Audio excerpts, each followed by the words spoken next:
think we'll start. Me, like Thomas, will just join in. I'd like to thank everyone for coming today. This is one of a series we're going to try and do, work from anywhere like a boss. But before we start, just some housekeeping rules. If you need the bathroom, it's just down the toilet there. It's unisex, so don't worry about walking to the wrong one. Okay, cool. That was an accident. It's a story for later.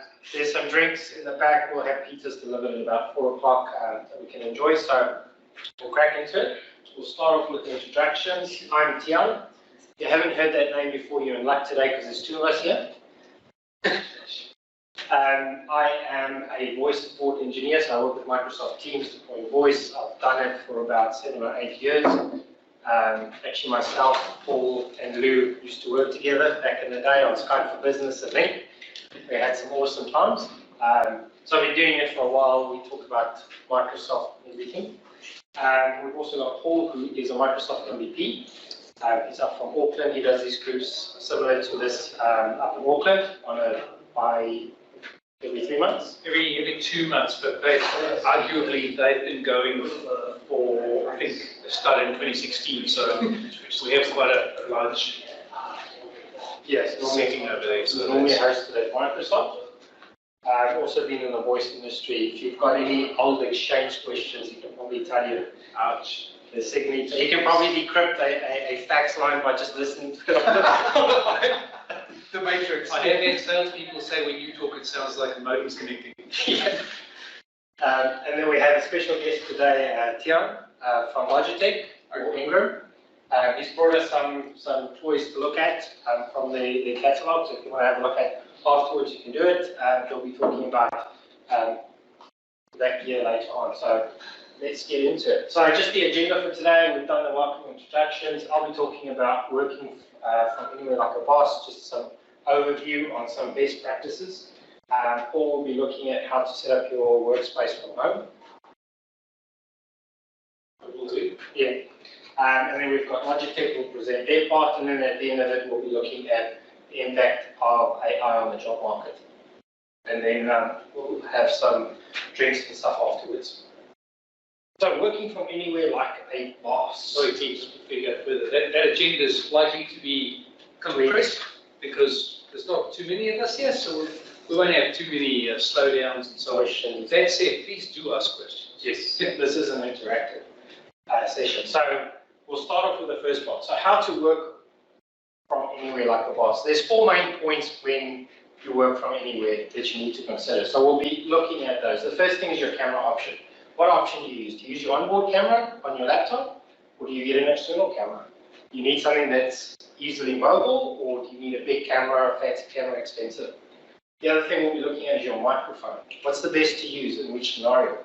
Do I use the onboard microphone? Do I get an expensive studio microphone? Or can I use my earpods, my iPhone earpods?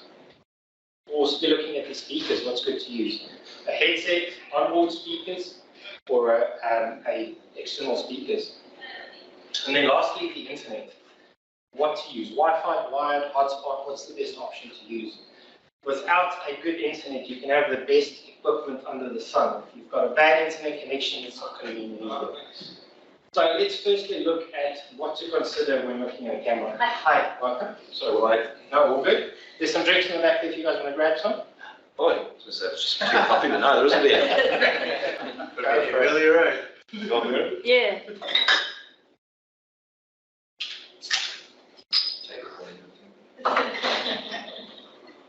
So just some key considerations to think about when choosing a camera. The first thing is image and video quality. Now your onboard camera is quite nice because it's built into your laptop, you can take it anywhere and it works pretty much anywhere. But video quality is quite important when doing meetings. Because if you've got a bad video quality or it's stuttering or you're sitting in a dark room and it's not good, it can distract from the meeting. So image quality, video quality is a really important thing to look at. If you look at the Brio, for example, it is a 4K camera. Now with Microsoft Teams, it can only support 1080p in the video stream. So what that means is because it's a high resolution camera, it can actually cope with low light environments a lot better than your native camera can. I did a test last night in my office, closed the windows and curtains, turned off the lights, and my onboard camera was glitchy because it couldn't track me in the nightlight, where the Brio picked up everything nice and clear. So image quality is a really important thing to consider when looking at a camera. The next thing is frame rate. If you've got a slow frame rate, that can also affect the video quality from there. I think the Brio, is that 120 as well, 144? Yeah. So good frame rate really helps improve the video quality and image quality from there. The next thing to consider is field of view. With your native cameras, it's quite a narrow field of view, which is good in most scenarios. If you've got a busy background behind you, a narrow view could be good. With the Brio, you've got 180 degrees view, more like I have one. Yeah, and you can then crop it in. Yeah, that's a nice thing. You can actually change the view, so you can zoom into different sizes. I think 180 is the widest, you can go down to 90. So with the software, you can really adjust that angle of view. So it's a good camera for when you move around a lot in different situations. You need to change your view of angle. You can do that pretty easy from there. And then the other thing is just to make sure it's compatible. Now, something we'll be looking at today is certification, whether or not to look at something, whether it's certified or uncertified, and what that actually means, if it's really important. So the Brio, all the Logitech cameras are certified. Yes, that's certified by Microsoft. Yeah, so Microsoft Team certified. Now, just one note on that. The Brio, for instance, does have a microphone built in. The microphone is not certified by Microsoft Teams. It's the camera itself. So when looking at equipment to buy that is certified, just keep that in mind that the microphone itself is not compatible. Why is that? Why the camera not? We'll get to that. So Okay. Microsoft's standard on the certification is very specific. It needs to have open office, I think is the term they use in the certification for microphones, so that you can be in an open office and have a conversation with someone online, and the person can hear you and it doesn't pick up everything. The cameras of the microphones on the Brio are excellent if you're in a quiet area. They pick up your voice fine, it's really good. But as soon as you go into a noisy environment where you have kids in the background, it picks that up as well. And that's why they don't certify the microphone for that. Sure. The next consideration when buying equipment is obviously your price brand. The Brio is probably your best option because it's one of the most expensive cameras, and then you get cheaper options. So depending on your budget, price is definitely a big consideration when looking at gear. What's the typical price for a Brio now? On the spot. Or I can give it to you after this. Okay. I'm just curious. And then also brand. Brand is also a very important part. If you buy something from AliExpress that you don't know the brand with, it might say it's certified or something, but it might not be compatible. So look at the brand, look at the overall brand reviews to make sure that you are getting a good device. Looking at it. The next thing to consider is microphone use. What's the best microphone to use in different scenarios? In your home office, I'm sure a lot of you have heard that in meetings before. Can you hear me now? People forgetting to mute. One thing I always say is never ever use your laptop microphone. I don't know if you've ever been in a meeting with someone taking notes and using their laptop microphone, and all you can hear is them clicking away at it. The microphones in most laptops, if not all of them, are also not certified, so it will pick up everything around you. So it's a bad experience for people on the other end of the floor. So it is absolutely a last resort when coming to microphones. The next cables and some string in your bag, use it. Yeah, that's probably a better option than a microphone on your laptop. The next consideration to make is whether to use a wired or wireless, and that goes to a headset as well. Now that can kind of depend on your preference. If you're someone that sits down a lot and don't move around, a wired headset is good. But in my years of experience, I've seen a few service desk people who've used wired headsets, and the string has been twisted so much that they're sitting at an angle trying to get the headset to work. So if you're in a busy area with a lot of Bluetooth devices, you can run into some issues, but that's where Logi will talk about their lightning bolt Bluetooth adapter for their devices.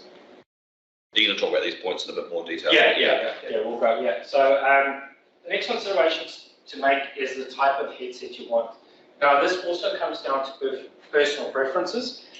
Over the year, if you're sitting on meetings a lot, that can become heavy, hard to have.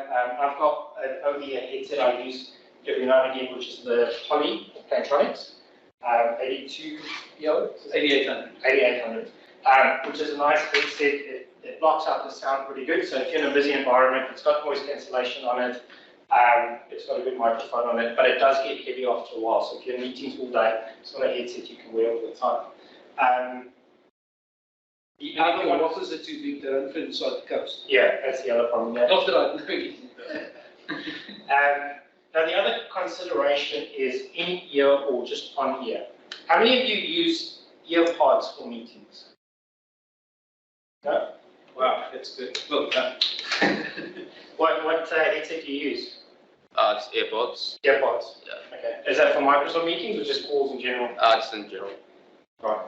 Now, Logitech is one of the first companies to have certified Microsoft Teams earpods. And it's the true wireless ones we have here. So it's got the full certification for the microphone as well. So I've actually got a video that we're going to play to show 4 different brands of earphones, just to see what they actually sound like in busy environments, so you can hear what your audience will hear when you talk to them on in meetings. And then the last one, or one of the last ones to consider, is whether to use a microphone on your camera. Now, we spoke about that a bit before.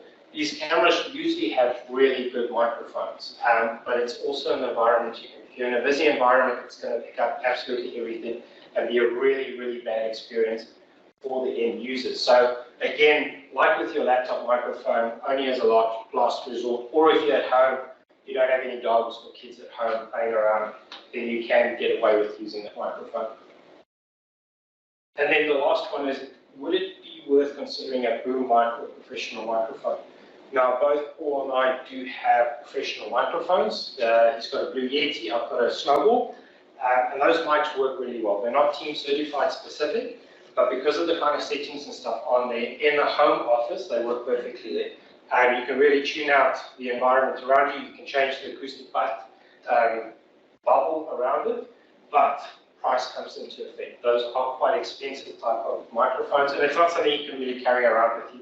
You're not going to set up a boom mic in a coffee shop and have a studio type scenario. So something to consider if you can for a home, but not ideal for working from anywhere. Just bear in mind that if you do use a studio microphone on something like Teams or Zoom or any other platform, it's not going to be certified.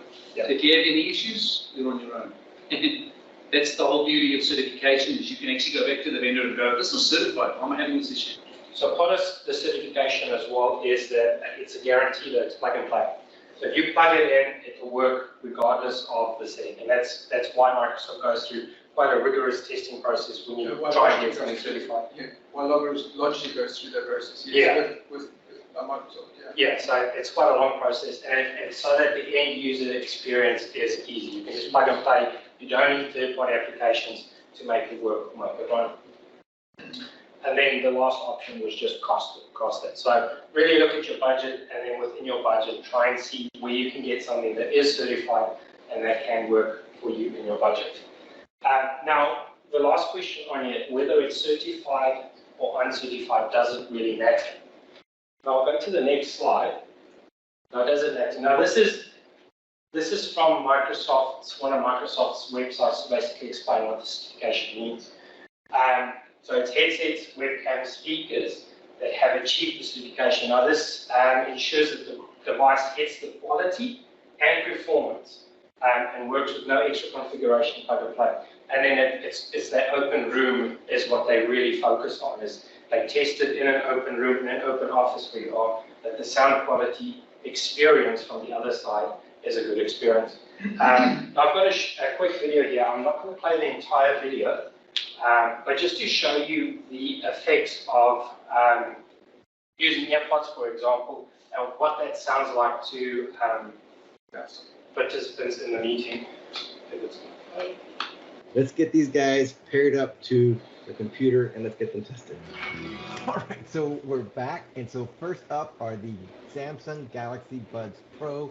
So I have them connected and I'm wearing them. So this is what it would sound like if you were using the Galaxy Buds Pro in a quiet environment. And now I have the Jabra Elite 7 Pro, and I have them directly paired to my laptop. All right, so now let's test the Apple AirPods Pro. That sounds This terrible. is what it sounds like. Probably the most The expensive Apple one on the AirPods list. Pro. So now we have the Logitech Zone True Wireless earbuds. I'm paired directly via the Logitech dongle. All right, and let's get some background noise. This is office. So just keep an eye on the corner, it'll show you when it's the actual earbuds, audio, or actual background noise. All right, so That's the actual background noise. Pro in an environment like an open office environment. All right, so this is what it would sound like if you were using the Jabra Elite 7.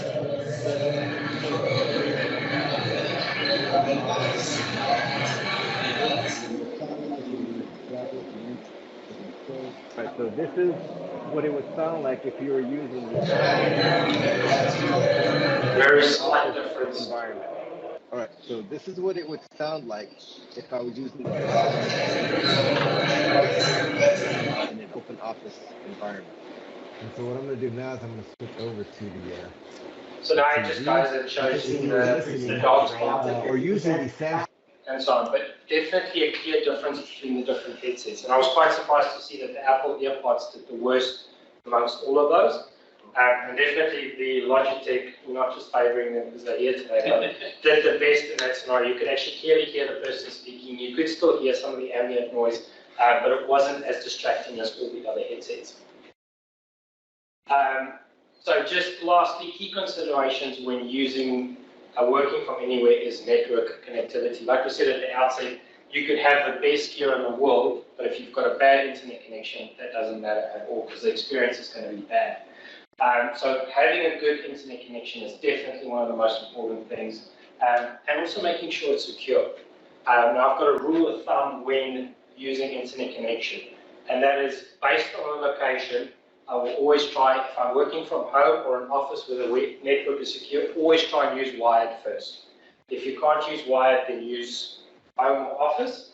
And note I did say home or office, not public Wi-Fi. Then thirdly, use a hotspot if you can. And if you've got absolutely no other option whatsoever, use a public Wi-Fi as a last resort. Because you don't know how secure that Wi-Fi is. Someone could be tracking your traffic. If you're sitting in a coffee shop or a restaurant like that. So those are definitely the big considerations with the network. Now lastly, just some quick fire tips before we get on. Before you start a meeting, make sure you check your camera feed. You don't want to be that guy when you join a meeting and going to miss, no one's going to listen to you at all, just look at the nose camera. The next thing is to make sure your background as well. If you've got low light or strong lights or lights from the ceiling showing on the camera, you're not going to have a good experience. No one can really see what you're doing. And then lastly, my favorite is the forehead camera. Can't see the person's expression or anything, all you can see is the forehead. Now, if you are joining from a new location using different network or something, try doing the audio test feature on Teams. That way you can make sure your internet connection is correct. You can also hear, because it does a recording of what people will hear when you join the meeting. So you can make sure that the microphone's not picking up too much noise or anything like that. And then lastly, check your background. Make sure that you don't have a messy background, because that's another thing that can distract people from what you're actually talking about and stuff. They're going to concentrate and see if they can see any mice moving in the background or anything coming out the walls. And that's pretty much the considerations to make when working from anywhere. Nice and easy, nice and simple. Any questions? So with the different camera angles, I've often seen where a camera hits somebody's side on. And it's quite annoying because you're looking at them on your screen and you're trying to make it feel like you're having eye contact. You're looking at the side of their heads. And it doesn't feel like they're talking to you in the human mind. It just feels like they're not really talking to you. They're maybe reading their email or something. It's an observation. And that's why Microsoft's got the feature where before you join a meeting, you can turn your camera on, see if you need to put on a background or anything like that. Check those kind of settings before you join. I've so many times, if you're like me or Paul, You have 5 different headsets connected to your laptop. You never know which one is going to come out if you don't check it properly, and it's trying on different headsets or putting them on backwards like Travis used to. So checking those kind of things before you join is always a good idea.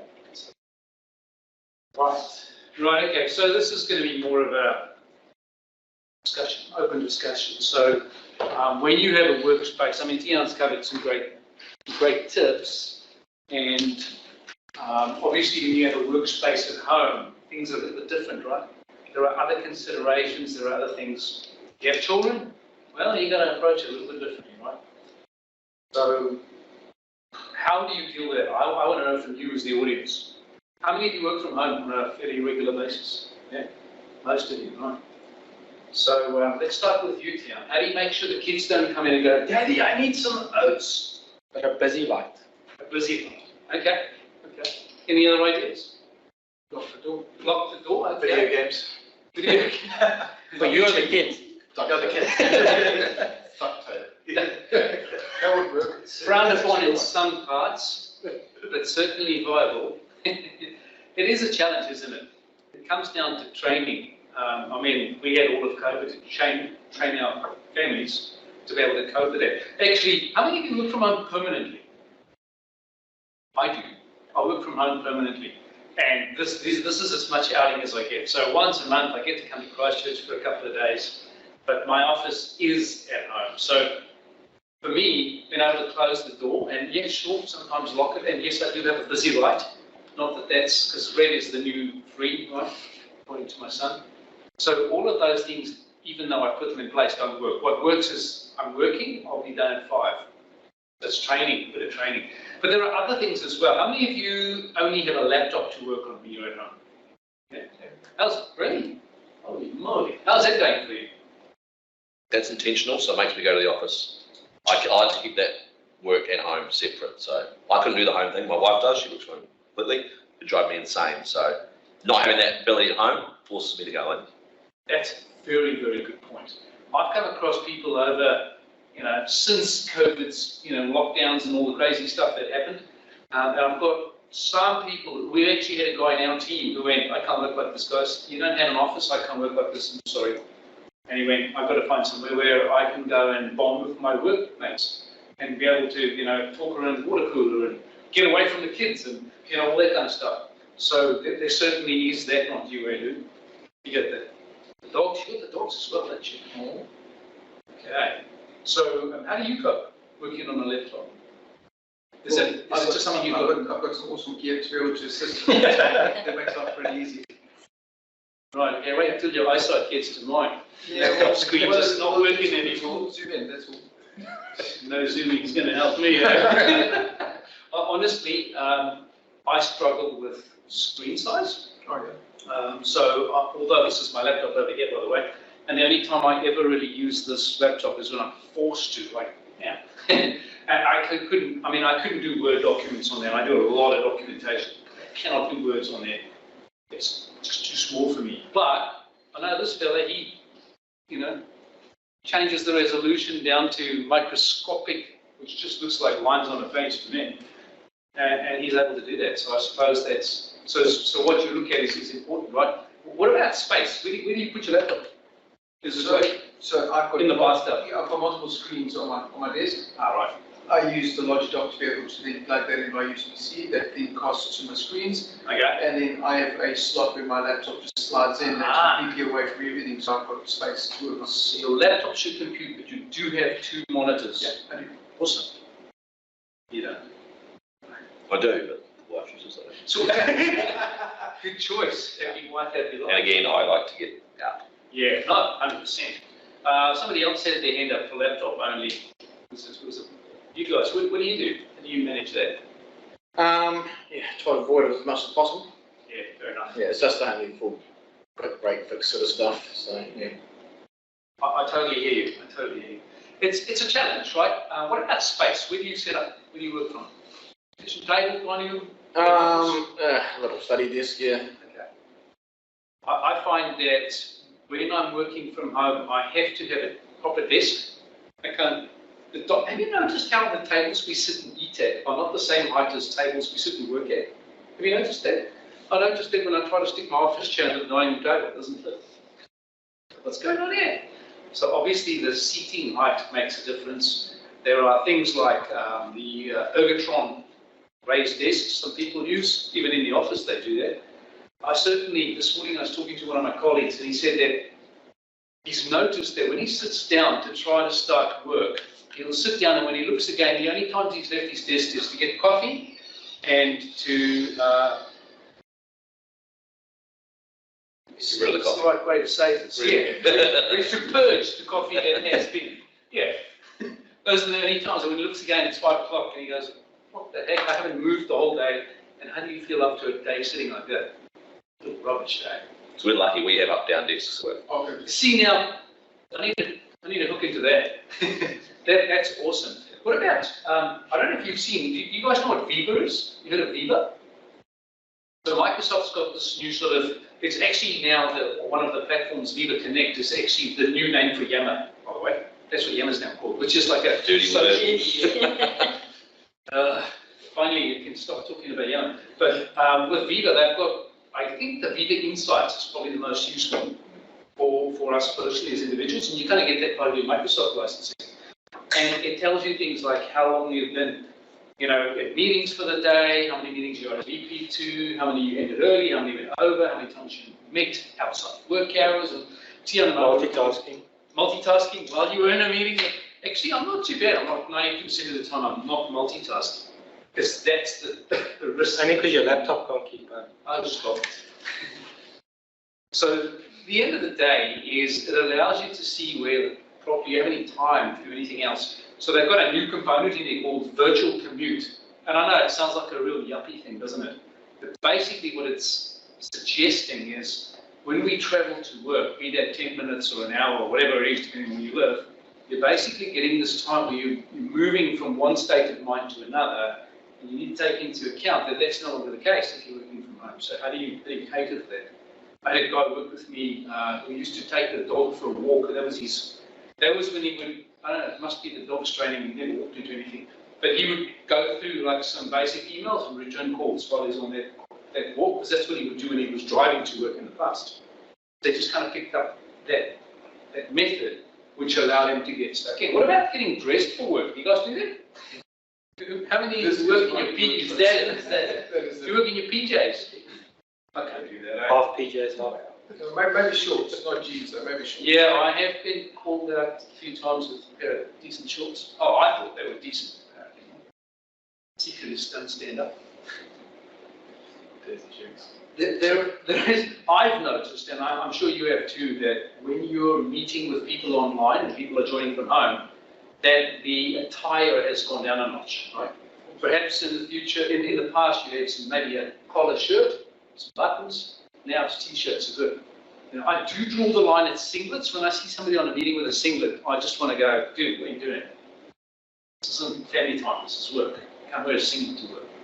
That's very cool. Yeah, no, not. Would you buy something from a guy who wears a singlet to work? Maybe it depends. Depends on the product is. What's he selling? Yeah, depends what he's selling. Right. Yeah, understood. Totally agree. Understood. So there's all these different things that's kind of changed the way we work.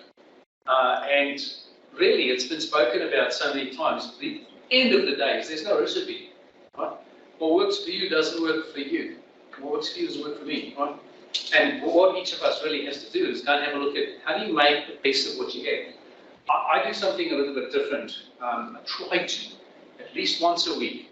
I'll grab my dodgy laptop and I'll go off to a cafe with my little headset and I'll try to work there for a couple of hours. Have a coffee, and usually my tea meeting is when we do our tea meetings, usually on a Thursday morning. And they'll go, oh, what are you today? I'm like, I'm at, the local coffee club or whatever it is. And that's it. I'll just sit there, and usually I just have online meetings for an hour or two, just for a change of scenery for myself, So it's kind of how, because the real problem is that weariness, being in meetings all day long. How much time do you spend in a meeting every day? How many hours a day? Some days 6, some days 2. Some days 6, some days 2. The days that are 2 are fine. It's those days that are 6, you come home and it feels like this, right? The first thing you do is you go for the is. And exactly, that can't be good for our health, especially when it's every day 6 hours meetings. So it's all like very relative, isn't it? It's all very relative.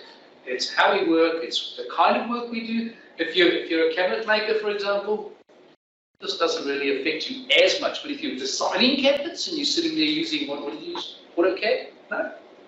Didn't you? Long time ago, do some interesting, no, not you. Different loop. Okay. But it depends what you do, right? If you're a builder, well, you know, it'd be good to use your cell phone for most things, right? End of the day, we've got to figure it out and try and make it work.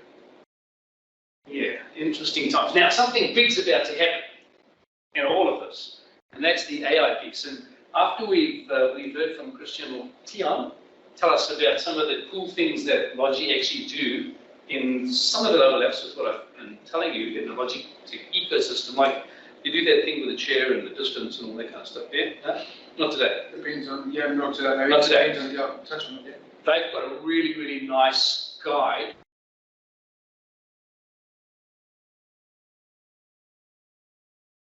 Why should it be compared to your desk? All those things that you only find out that you have a problem when you go, geez, my back hurts. You know, so they've actually got a guide for that, and I'll just put him on a little spot over here. But then once he's you know, gone through his slide deck, one of the things that is affecting us now, on top of all the stuff that COVID's done, is how is artificial intelligence, the likes of ChatGPT, how's that beginning to impact the world? You know, where are we at with that? And is there something to be feared for or excited for? Well, we spoke about it last time a little. Some major developments have happened since then. There's a lot of interesting things happening, both fear and excitement. Hi everyone, thank you very much. I'm just going to plug my stuff on the net side. Now this works in collaboration with this work anywhere from a boss. Tiaan,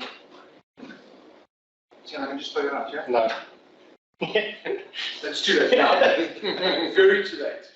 Yeah, while they're doing that, from a meeting room perspective, I'm just curious, what kind of technologies do you use for your online meetings with customers and internally, that sort of stuff? What do you guys use? We're using Teams. Teams. Okay. What are you using, Luke?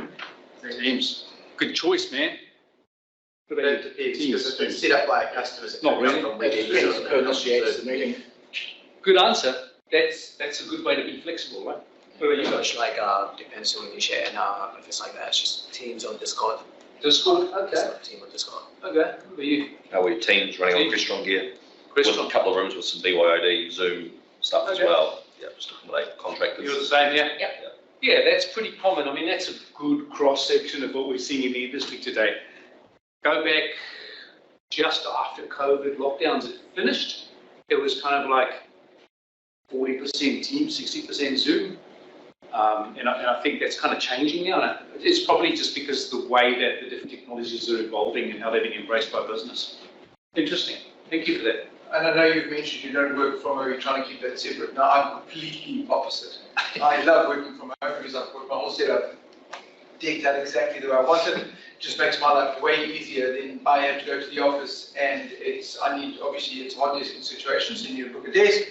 You walk in there and the first 15, 20 minutes of that morning is trying to make sure that everything is aligned right, and this is working and that's working, and I usually take my own keyboard and my own mouse with, because I don't like using anyone else's stuff. Or enough So, screens. yeah, so again, I don't have enough screens yeah, in the office. don't have enough screens, and then I didn't pack in my laptop's charger because I'm used to utilizing the Logitech where it's usually plug in and it does everything for me. So I'm a bit opposite in that way, but working with all of the different things that Tiaan spoke about earlier, just to go through all the different products and just mention some of the stuff.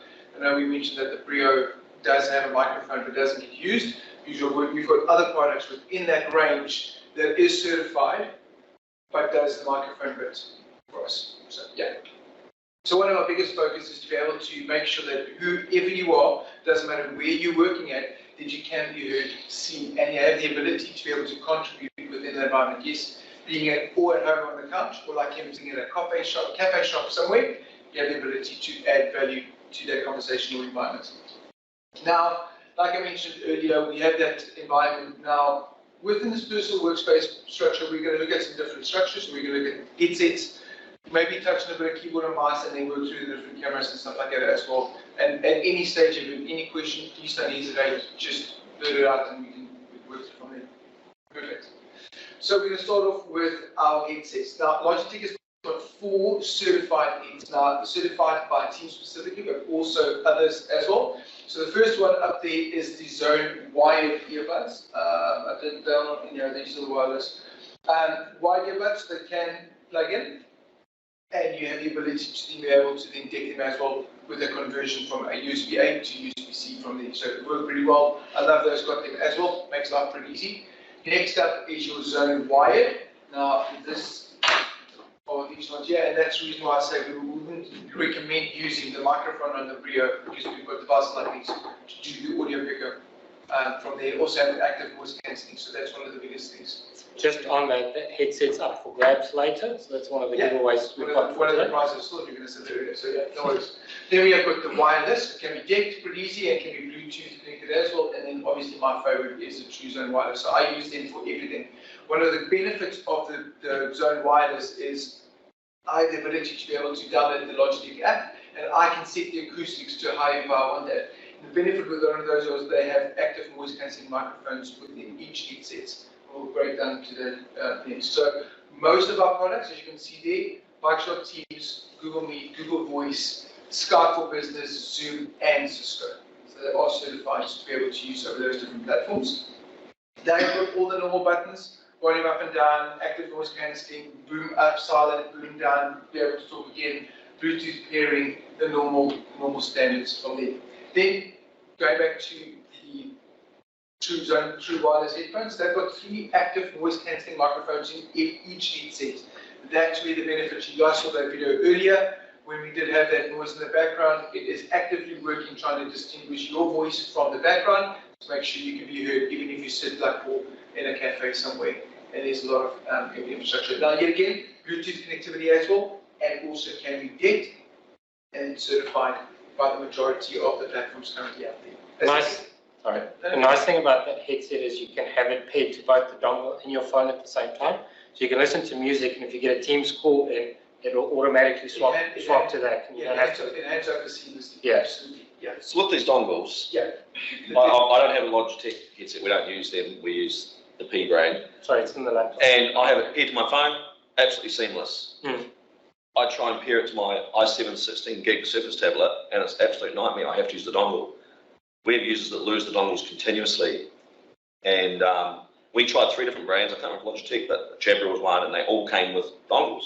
And I questioned the vendors and said, "Do we have to use them?" Says yes, on a device that's just not a reliable experience pairing it to the native Bluetooth hardware So on the the. benefit of this is got Bluetooth 5.0, so should be no problem at all. The mileage varies. I can give you a little bit of insight into that. Up until not too long ago, the chipset on the motherboards of most laptop manufacturers, Bluetooth was for transmit receive, not simultaneously, so keyboards, mice. So when you try and do audio on that, that's not the best experience. It doesn't work properly. Only recently, like in about a year ago, Microsoft announced that they're finally going to start certifying headsets no longer needed. That's a very new innovation, and I am just wondering, I do know of one brand that has a headset out that's working that way, but it's only just been released. So you're stuck with a dongle for now. Yeah. Not that they lose them, it's just that they protrude out quite a lot. They snap. As with most dongles, right? Yeah. Most dongles do that, so yeah, any questions on the headset side, anything like that? No? Perfect. Now, keyboards, I'm not going to go dive into all of the different keyboards we do have, but I'm going to focus on the MK650, and that's a demo model we have right here. So we have different categories within our keyboard and headset and mouse range. It's good, better, and best.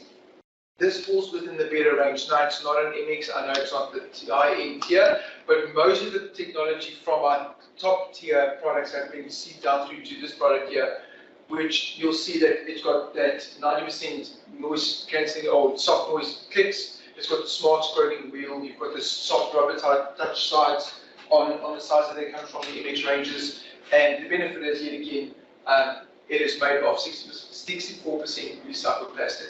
And that's one of the biggest things when it comes to sustainability these days, is one of the biggest things. Now, one of the other added features that the MK650 have and all of the MX ranges is a new software called, or the new dongle called Logitech Bolt. Now, Bolt is a military-grade encryption, and it's at the desk level. So if you have a specific organization that is very worried about security, they would normally have wired keyboards and mice in that environment. We can bring something wireless to that environment because of Logitech Bolt. Stop users flogging them. Yes. So like give them a wee electric shock when Because they we're take actually moving away and going back to some of our sites because it's just, people just flog them. They think they're proximity based. I just steal that mouse from over there and bring it here, it's going to work. No. Yeah. So, and also yet again can be Bluetooth connected, which is 5.0 Bluetooth. Yeah. Then on the keyboard side, so this has been really catered for the modern age. As you can see, we've added the little F6 emoji button on there, just to make life a bit easier for everyone to be able to quickly get to those. And both of them, the keyboard and the mouse, can be customized within the Logic app on your device to be able to create shortcuts. And yet again, most of those features are from the top tiers that have been brought down to this one. We've got that soft rubber touchpad at the bottom there for your ergonomics as well. So yes, works pretty easy. Any questions on these? Does Sorry. Bolt allow for multiple device pairing like the old unit one? 6, yes, 6. Correct. But it has to be the newer devices. Yes, so you cannot back pair. So if this is a bolted device, you can't back pair it to an ununified receiver. Oh, we're going to need a keyboard. Yes, you're going to need a keyboard. Just because of the encryption on both sides. Yeah, that's right. Yeah. Here, webcam. So as I mentioned earlier, we've got good, better, and best range. Now, obviously, one of our best flagship is our Brio 5, the Brio camera. Sorry, yet again 4K, and is certified by the ref. So if you look at your good range, not certified by most. Better range, certified by the best, and then obviously the best is because of the video quality of that. So all of the cameras in the middle is 1080p, and this is our 4K. Also supports Windows Hello, which is Correct. Hey Christian, if you take the little mount on the 505 and you pair it with the original 4K Brio, it'll have a good, better, best, brilliant. Yeah, I've mentioned that to the team. I don't design the products myself, which would be cool. But that is true. And what Paul's mentioning is this. So the benefit of this is a 85% recycled plastic. There we go, 100%. Available Cisco phones. Yes, but the nice thing about this is you can pick it up and it's magnetized to the mount. You can at any stage pick it up and remove it around. And it also has auto framing, so as you move around, the camera just follows you. So that it doesn't actually tilt, but the lens moves inside to be able to pick up if you're moving. So when you had your forehead and you had those stuff, those things will be cancelled with this device. Now, cylinder turns to be able just to auto shutter and then scrolls up. But yet again, like I mentioned, it is a 1080p camera at 30 frames. The other nice thing about that as well is if you're doing like unboxing videos or you're showing someone, if you turn it upside down, it automatically flips the camera so that from the person's perspective, it's right way up. It's not an upside down. And the great thing about this is, on this hinge right there, the whole camera will come up and you'll be able to then take video from your desk specifically. So when someone does unboxings or does a product review, and they are in a kind of webinar with using another Brio, for example, you can then twist it up. Paul will know exactly what I mean. So you then twist it up and it takes video of your desk immediately and you can twist it up. So yeah, works pretty well. Yeah. So is it like a controlled by like a software or like it's just like a default? It's literally just a hinge. The camera just moves. I don't actually, I get what you're saying. I don't know what causes it. There must be like some kind of a Sensor. micro switch or something there. Because I've noticed I'll be in a Teams call with a video on a different camera, say on the Brio, and then I'll take the 505 and I'll tilt it down and it'll become the camera. It'll go, no, I'm taking it over there. Because like you think you're active, you're broadcasting, I don't know what does switch in it or something. Every single camera in our range from the UC side, from the video conferencing side all the way through, has got right sense technology. First of the right sense technology is the right sight to be able to make sure that everyone is framed, everyone's in the image, and everyone can be seen. The second one is right light. Now, Tiaan mentioned earlier where you must be very wary of what's behind you. There's bright lights over there. Our camera sorts it out immediately for you. So it automatically changes the white balance within that to be able to make sure that you can be seen even if it's a very bright environment. And then obviously the right sound, again, if you use our headsets or within our meeting room environments using the radio mic. mic bot to make sure it actively works so everyone can be seen and heard and can add value. Next up is one of my favorite products, is our Logitech. Now this is a 3-in-1 docking station. It's got Bluetooth capability, USB-C charging. Now I know not everyone uses HD laptops or Dell laptops. Some use a MacBook. This puts out 100 watts on that USB-C to be able to charge that laptop as well. So you don't have to worry about using a different platform. It's not going to charge your PC as well. Now at the back of the Logitech, we've got 5 different USB ports, 3 USB-C and 2 USB-A's. Now I know you can see that there's only 2 there, but there's another USB-C right on the side there. Usually I just joke with everyone, that's the one you can charge your vape with, so that you know you're all good and everything else is plugged in from the back. We've got a Bluetooth connected button there, and then as you can see, we've got a display port and a HDMI port on that device. So yes. Only thing missing is a network port.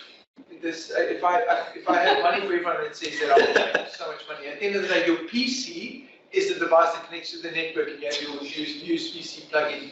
So what it does, it absolutely cleans up your table completely. You only walk in with your laptop, plug in with USB-C, screens go on, everything works, everything's plugged into that as a stationary setup. So if you've got a personal workspace environment with multiple booths, this works pretty well in that environment. Yet again, 6 active noise cancelling microphones on top of it. And the benefit of this, and the great thing about this is an actual button, so a soft touch button. Automatically when I join a meeting, the microphone and the camera is automatically muted for me. All I need to do is literally soft touch and it will activate those for me. 5 to 10 minutes before your meeting, you walk in, the Logitech will start pulsing purple to say that you're going to go into a meeting. All you need to do is just press the Teams button on the top. It opens up Teams or Zoom for you, and you're in that environment already with your microphone and your camera muted. So if you're like all in your shorts, then no one can see you. Are they approved or certified by Microsoft for this? Yes, so we've got 2 versions. One is a UC version, and this one right on the table here is a Teams version. The difference is it's got a Teams button right up there. In terms of connection to the Surface, like this. It's the exact same device. One has been certified, everything has been certified. So the microphone, speaker, everything. Everything is certified. From microphone, speaker, everything. It's got built-in speakers as well. So Logitech has utilized the Bloem technology, and that's really brought into this device. So any of you guys been to the Ingram Micro Showcase that we did last year? No one here? I was playing music through that thing, so it's pretty loud. And I use it at home as a one speaker as well, so yeah. All of these devices can be managed through our different portals on your PC, so that, like I mentioned earlier, I can set the equalizer on my phone or on the laptop to be able to get my preferred audio output from there. Everything can be updated from that as well. Yet again, as Tiaan mentioned, please make sure you've got a very secure network, because if your network goes up and down, the update will pause or stop throughout the middle of the process. But yes, and mentioned earlier, so there's your zoom feature for your Brio to be able to make sure that you're framed perfectly, or your cropping is perfect from there. No one have any questions? That's the first. Okay, then security is our Brio, our Bolt, sorry, I mentioned that earlier. Robust signal. So if you look at our unified receivers, this is 10 times, literally 10 times better. It's better in high congested environments. The actual signal between the 2 devices is way better than before. And yet again, like I mentioned, mode 1 level 4 military grade encryption on the disk. So be able to stop keyjacking and stroke jacking in those environments. It's coming through to our top tier models as well as I mentioned, our MX ranges. Now Bolt, and I'm going to just mention this again. If you've got a MX Master 3 and you want to buy MX Master 3S, you cannot change those unified receivers and the Bolt receiver at all. It needs to be distinguished between the 2. Sustainability. So currently Logitech is carbon neutral. We are making fast progress to be carbon positive by 2030. We're going to achieve that beforehand. So majority of our products, when it comes to sustainability, is very important. Now, this is currently the highest recycled plastic product we have, which is called the Logitech Lift, and also falls within our ergonomic range, which Paul mentioned with that seating structure, and I'll show that slide on the next one. But this is currently our highest level of recycled plastic product, yet again also with Bolt. Most of our sustainability products, as you can see there, now the MK235 is going to be discontinued within the next couple of months. that's where the MK650s can be taken over. I left in all of our other products are there, and as I mentioned, the MK650 is 64% recycled plastic. And then employee well-being, so that's the seating position that Paul was mentioning earlier. Logitech calls this the 90-90-90. So 90 at the elbows, 90 at the hips, and 90 at the knees is the best possible posture for you to get for your employee to get the most possible productive work out of you. And then obviously our ergonomic ranges. So you get to make sure that when you're in that position for many hours, we all know that we said those positions for very long, that you have the least amount of strain on your ligaments and muscles as possible, joints as possible. And that's why we've brought out those different ranges. So the Logitech vertical, our MK 850 keyboard and mouse will be able to work on that environment as well. So doesn't matter where you are, doesn't matter who you are, Logitech has the ability for you to be able to add value within your environment. Thank you very much. All right, I think we're fed and ready to press on. Now, again, something that's been really in the media and everything, to such an extent that there was a big conference or big request recently from the likes of, I don't know if you saw that, there was Elon Musk and Jeff Bezos and you know, all the really wealthy technology leaders in the world today. There's about 6 of them. They own like something like 96% of all the wealth in the world. Disgusting. And they said collectively that we want somehow to stop the development of AI just for 6 months. Have you heard about that? Yeah, that's what they said. And the reason why, and this is a global request, so you can't just go to, hey, America, you know, come on, stop developing this stuff just for a little bit. So it was a global request from these tech giants. And their reasoning is that they don't feel that there are enough laws or framework to be able to do it safely. And the pace at which it's going has the potential to cause a lot of trouble, a lot of harm. Do we not just get ChatGPT to write the legal framework for us? Yeah. Yeah, have you seen the That's movie? Actually, if you go into ChatGPT and you say, what jobs can you replace, it'll actually kick out a few jobs. Sales? No sales on there. Yeah. But there were things like, you know, things like traveling, if you're a travel broker, you know, concierge, reception. There are all these different roles that it reckons it can replace. And that's, to some extent, it's true. Why the fear? Why the fear? What are your thoughts? Why is there a fear from these giants, do you reckon? What's there that we maybe not thought about? Not true. There'll be misuse, the data will be misappropriated, that people's rights will be abused, and ultimately it'll have a negative impact on people. Yeah. Well, it's intellectual property as well. On the photography side of things, it's been collecting metadata from everyone's photographs and put it up there. So therefore, technically, it's breaching various nations' copyright laws by 100%. I met up with somebody about a month ago in Auckland, sort of similar discussion we had, and while we were having a quiet chat on the side, he said to me that, I recently was asked to write a white paper on the security principles for restaurant room systems. I'm like, oh, how'd that go? Because that sounds powerful. And he goes, ChatGPT did it. I was like, how did it look? He goes, pretty good. And I was like, so you submitted that? He goes, a couple of edits, but it did like 90% of the work. You just had to change some formatting. You go, okay. So universities reckon their systems are smart enough to figure out, right? And I was listening to somebody the other day on a podcast, and they were saying that when humans talk and when we do things, we have certain patterns that make us human. And apparently, you can't teach an AI. Not that you can teach an AI, it's algorithms, right? You can't program an AI yet to do that. Now, I'm with you. Here's my thoughts on it is, sure, you can't teach a computer program to think. It can't think. If you under the impression that a computer program can think, it can't. All it can do is process commands. Give it a set of instructions and variables, and it'll try to fit them it'll try to fit them into the right box, try and figure out, does it fit there, no, does it fit there, no, yes, it fits there, but it fits here better. And that's kind of how it works. It's actually, but it's millions and millions of these, you know, and they're all brought together in a very fast way. And so obviously for us, when you and I are doing research, I mean, when I'm having to explore, learn something new, what do? I jump onto Google, right? I go look up some stuff, and I got to trawl through some irrelevant things, and eventually I'll find something and I'll read and I'll go, it doesn't go far enough. Okay, I've learned something, but I need more. And then I'll go, oh, well, the next bit, I might have to change my Google search to get the next bit, and I'll change that. Now, have you ever noticed some people are really good at Google searches? Have you ever noticed? They use Bing. Do now. Now that Copilot's in there, I do.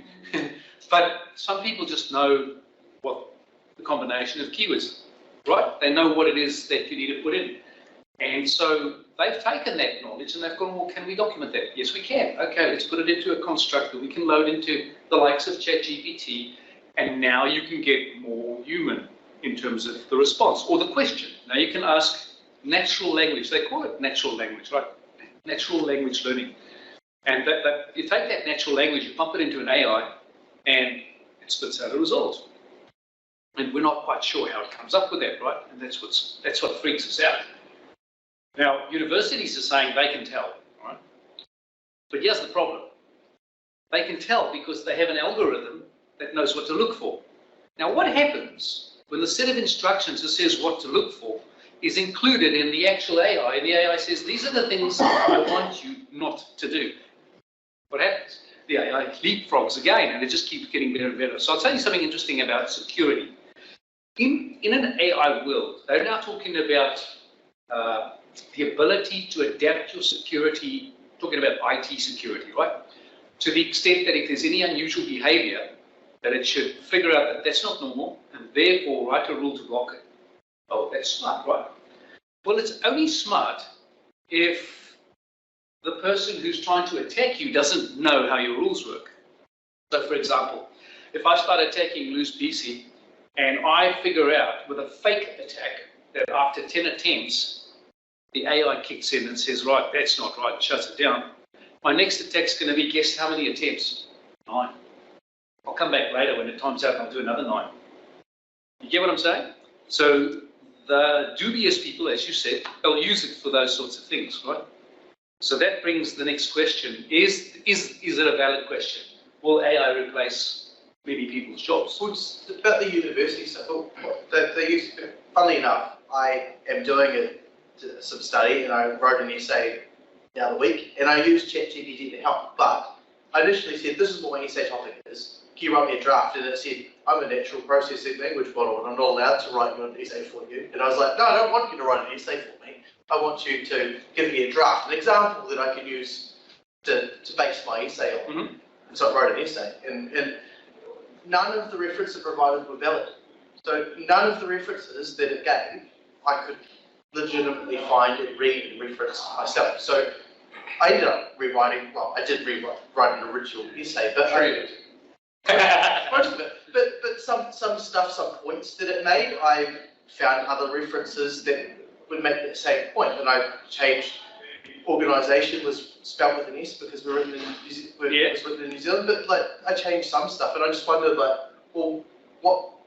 It's a glorified Google search. How do you? Yeah, absolutely. It was interesting on that. I saw a video of this a fully aged student wrote an essay and at a university, and they ran it through the checker, and she got flagged for using AI. But she had a good relationship with the teacher. She went back and said they did it. So they took 16 students and they all used different AIs to write essays, and they put it through the machine or this AI, and it only got 56% of it right to say that was used. So it's not even accurate. It does make stuff up. Yeah. If I'm asking it to summarise a particular point, then I mean, all it's doing exactly what I would be doing. I'd be taking references and summarising this point. And it does that really well. It's kind of exactly what it's designed to do. That's right, and speed, right? So normally, if you were doing that on your own in Google, it would take you a bit of time. Now it's speed. Now, so what I want to know is, what are the universities actually doing to check that? So they're looking for language patterns and the way that we state things in English and that sort of thing. But to your point, if the information on Google already is written in a natural way, what chance do you have of identifying that? Yeah.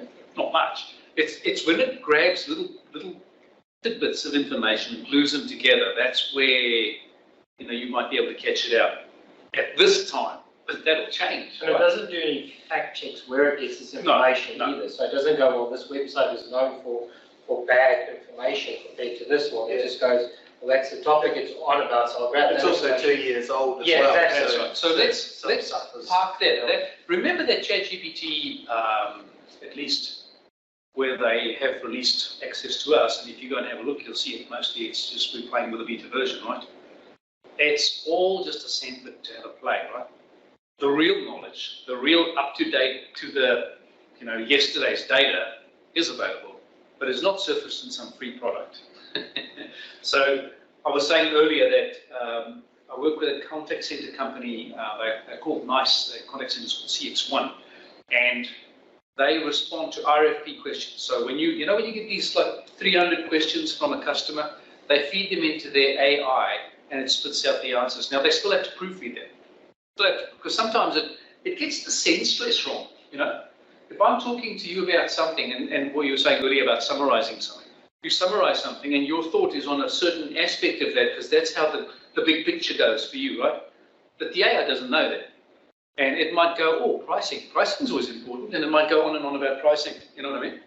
So it lacks thinking ability. There's no empathy, obviously. There's no sentiment. So all of that's gone. It's just raw text, but it's only version 0.1, right? That's the challenge. So as your AI is out there, right, and you can wrap that into your business, you can hook it up into your internal systems, you can use it.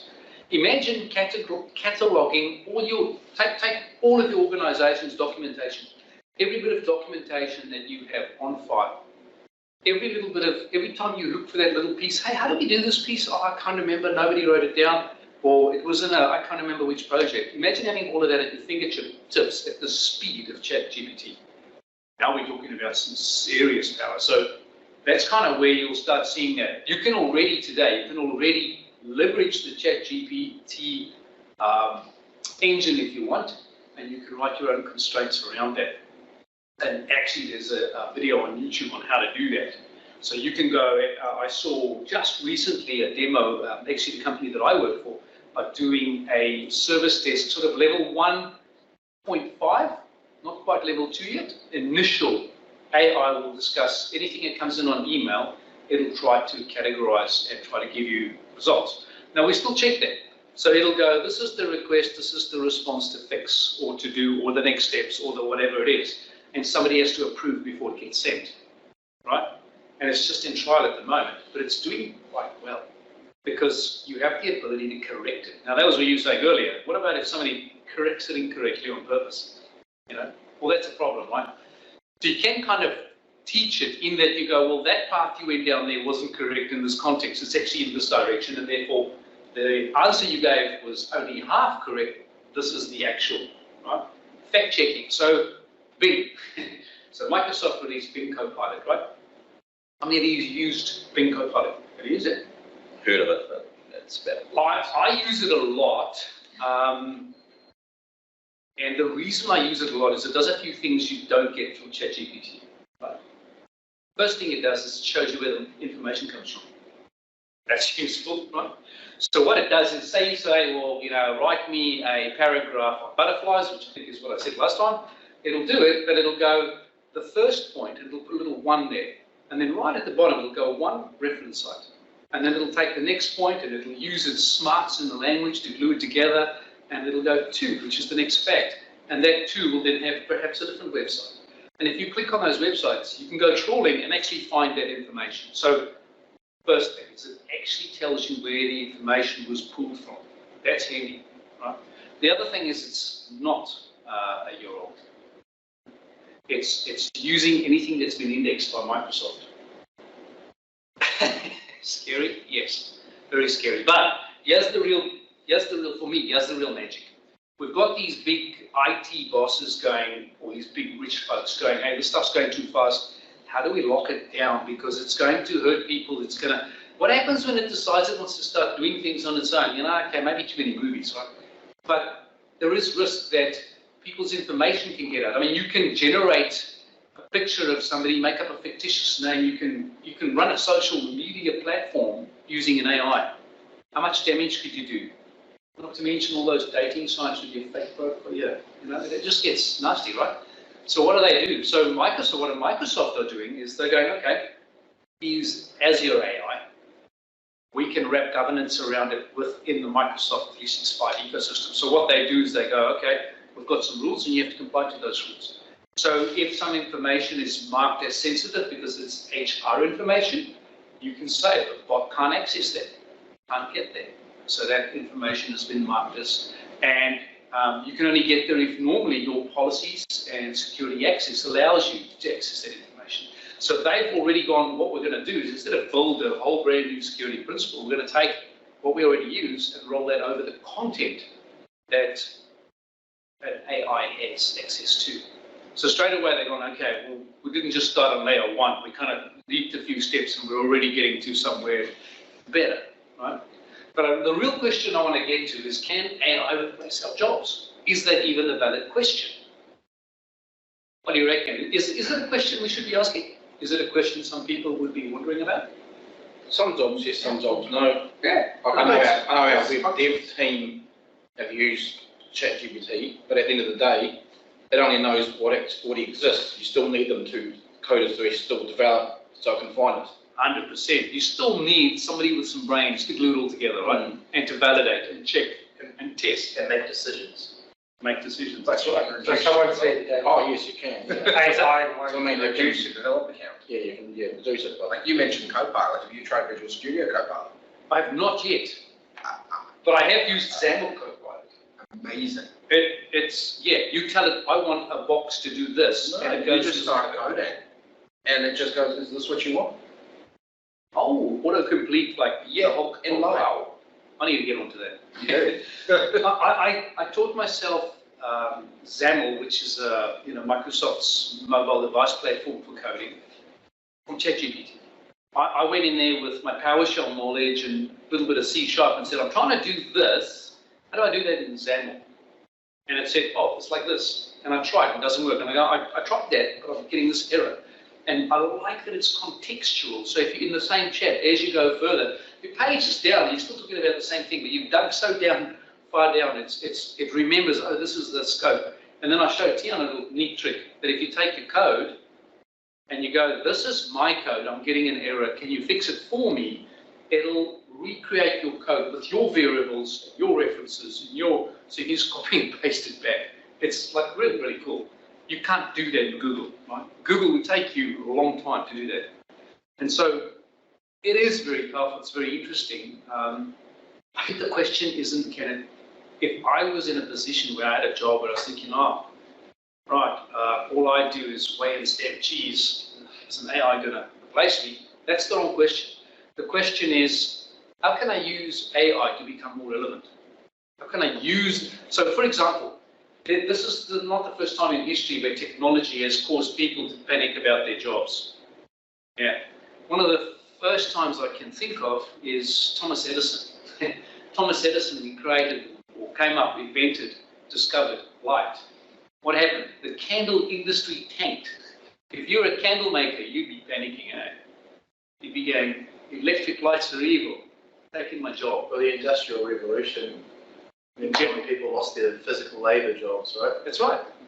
Who survived? The ones who went, how can I adapt? How can I use this to my benefit? Well, yeah, everyone's like they're Yes. different lines, but the AI is like the Industrial Revolution for cognitive ability. But it's pretty much, someone said that it's not, will AI take my job? It's the person who learns to use AI will, the person who actually use that technology. People who use AI, because I think you were the one who said that AI in itself can't replace you entirely, but it can do maybe 80% of the monotonous lifting. So that means all of a sudden that one person who knows how to use AI can do the job of 4 people, right? That's what you want to do. You want to learn how to use it. So I would encourage you to use it where you can. Right? Get to know it, understand, and in time. I mean, it's not going to go away. Even I don't know what happened. It didn't happen. No, they didn't go. No development. It was never going to happen. So here we are. We're in a place where this technology is going so fast that you can't tell us normal folks. We can't tell, where they come from. If I get one more email from a prince in Nigeria with bad spelling, I'm just going to go, you're an idiot. Have you not heard of ChatGPT? Because that shouldn't even happen anymore, right? But you get the point. If we learn to use it, Do you write executive summaries all the time? Yeah. Have you seen ChatGPT do an exec summary? Yeah. It's pretty scary, yeah. Yeah, well, I mean, it You depends still need to add your own flavour to it. Yeah, it depends on the context as well, right? It depends on what it's actually writing about, and especially in our sort of line of work, we can't be putting our corporate data into ChatGPT. Yeah. So it doesn't always have the right context or the right information to be able to write the executive summary. Yeah, I totally understand that. Now, there are other technologies. So ChatGPT, think of it as just chat, right? How much harm can it do? Like when you're writing a mail or something like that, you can miss out on a bunch of things. Written word isn't the same as spoken word. Obviously, spoken word is I can change my intent based on where I put the emphasis and that sort of stuff, and that's hard to capture in writing. Then, of course, they say a picture is worth 1,000 words. If that's true, what is a video, right? So when you have the ability to see visually, and you're hearing, and you're taking in all these other environmental conditions, we're so much superior to any computer, so much more superior. And don't for a moment think that some AI is going to be able to smell, hear, touch, feel, and have an emotional response, and have morals, and it's just, those are humans, right? Well, most humans. That's the way we operate. So replacing humans in general is just never going to happen. It's not possible. But from a doing mundane, monotonous things that we can actually go and find and replicate, oh, sure, 100%. Well, AI is never going to pay taxes, is it? So. That'd be nice, eh? Get the AI to pay taxes. Yeah. I must say that it's an interesting time that we're in. And I do keep both ChatGPT and Copilot open all the time. And I've been using the Copilot components in PowerPoint for a while. I think I showed it to some of you last time I was here. And it's just, it tells you say too much, talk too fast, too soft, too loud, slow down, go faster. You're on time. No, you're not going to be on time, And then even Teams, I don't know if you guys know that, but in Teams, if you go into settings, there's an option there that's called Coach, Teams Coach. If you turn that on, at the end of every meeting, during the meeting, yeah, it'll tell you, don't do that, that's not good. We'll do this. Not turning on the line. I had it on for a while. I had it on for probably a week, and then I turned it off. I said, if this thing tells me again, then I sound like a South African, I'm going to... It gets distracting though, because you're busy speaking and then it goes, you're saying too much, you completely lose your train of thought. So. Or while you're... Yeah, while you're doing it. Yeah, it goes slow down or speed up, or you're not, Don't say that. Yeah, like, not being inclusive. It's interesting. Look, it's interesting. All of a sudden, you've got something that can help you get better at a bunch of stuff, right? But we're still superior, right? Don't ever forget that. We'll just need to learn to live with it and use it, I think. I like the idea where you can bring stuff together, get a little bit of this, a little bit of that. So we're talking about chat, right? If you go into the... yeah, go on. What do I do? Just press that. It's on there. Oh, there it is. Okay. So this is what's happened since the last time I spoke to you, which was a month ago. Yes, some of the areas that have evolved just in the last couple of months. Right. So obviously ChatGPT, ChatGPT-4, and now we've got antivirus in there. For imaging, Midjourney. Hey man, this is amazing. Midjourney. What do they call these digital art? What are they? That they sell digital art that they sell that happens with some. Yeah. I saw painting a few weeks It's ago. 8, Was that? the 8th. Yeah. Yeah. I saw a painting that was sold for something in the range of, it was like $20,000 US, and it was something that was created by Midjourney. AI generated. Midjourney is baked into Discord. Who's saying they're using Discord? So you got to pay for it though. It's, yeah, I had a look. So it's baked in there, and there is a guy on YouTube who writes storybooks for children. NFTs. NFT, thank you. And what he does is he creates the entire storyline in ChatGPT and then uses Midjourney to write all the illustrations, to create all the illustrations. And then he publishes them. You'll be shocked if you see how much money he's made selling children's stories. So here's the thing, is he creative? Yes, he is. But in the past, he would need an editor, he would need an illustrator, he'd need all these other skills, so he'd have to pay different people to do that. So what happens now? The creativity slowed down. It takes time, more effort. So that usually means the product is more expensive, right? Or something like that. But now, if you tap into all these things, you can actually, one person, you can create all these different things just by using the tools. It's still your idea, isn't it? Pretty cool. So I've used the journey of video. What did you use, T? It's scary with the audio. There's one of the sites where you obviously need a subscription to it, but if you've got sample audio of someone and you upload it into the site, it'll actually then auto-generate you can sound waves, text, and it'll display that person's audio, and it actually sounds like that person. And then I played around with it. It took me about 20 minutes. I took a photo of our CEO, and then took 3 of these clips and loaded it into the program, and took a still, and then one of the images makes the image move, and it looks like he's speaking to you, and it sounded very close to his voice. You get him to say you're doing a good job. Something like that. You deserve a raise, isn't it? Yeah, so And then if you've got the time, remember this night. if you've got the time to do it, just think what people can do. Like phone scams can now become video scams. You can think you're in a video call with your CEO and he's telling you to transfer money, but in the meantime, it's AI in the background. So already today, if you go onto like News Hub or one of the local newspapers, the ads down below are mostly scams, right? I don't know if you've seen them. It'll be, Hillary Barry just made all this money buying Bitcoin. You should do it too. So it won't be very far for them to take that and turn it into, it looks like it's actually her talking to tell you how amazing it is. So that's where the scary bit comes in, right? What do they call those? Deep fakes. used to be deep fakes. Used to be deep fakes. It's now shallow fakes because it's easier to get to. Yeah, so text to speech is, so in the audio space, here's another interesting thing. Audio analytics has been something that's been in the contact center space for quite a number of years.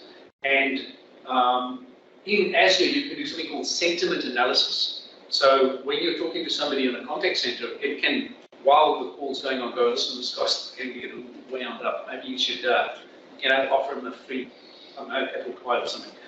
It's able to identify when people's tone and the stress in their voice changes.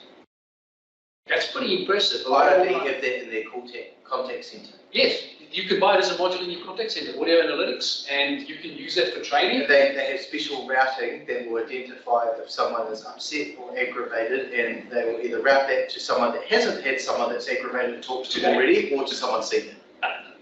Or to voicemail. Yeah, but they route based on that. It's still learning about accents because if you have a German person speaking to you, you might say, always angry. They always talk to senior people, yeah. So that's, you only get to talk to one German person a day. But its ability to even do like text to speech is, you remember early days of seeing sort of voice messages transcribed to text. I used to laugh at them, they were terrible. But even in Teams now, they're way more accurate. It's when you have a bit of a strong accent that it starts to struggle a little bit. But it's getting better, right? It's getting better. Now, all these things coming together at the same time, it's just getting ridiculous. You were talking about, so that's in Visual Studio, but even in GitHub, it's like all rolled in there now. So if somebody's written a module or a how-to on something, you can just go, I want to do this, and it just pops up back if you go. Collectively, all of that turns all of us into super workers, doesn't it? Unless you go, this is all too hard, I can't do this. And we might be, then you need a physical job. Mow the lawns or I should have been a tradie, eh? Would have been happier with a broken back. So, yeah, generative AI is what they call all of this, because it's generating, it's basically fast-tracking the development cycle of everything. You know, from art, books, to video, all sorts of things. What's GPT stand for? I've got no idea. Oh, I used to know. Come on, T, what's GPT? Oh, of course I don't. Hey Siri, what does GPT mean? Definition of GPT. Generative pre-trained transformer. There you go. Rolls off the tongue, doesn't it? Just does, eh? You can see why they went with GPT. Yeah. Yeah, so I guess my parting message to you is don't be scared of AI. Learn how to use it. It's not a weapon, it's a tool. It could be a weapon if you're scared of it, but it'll be a tool if you learn how to use it. That's my plan anyway. I'll see Terminator 2 Judgment Day.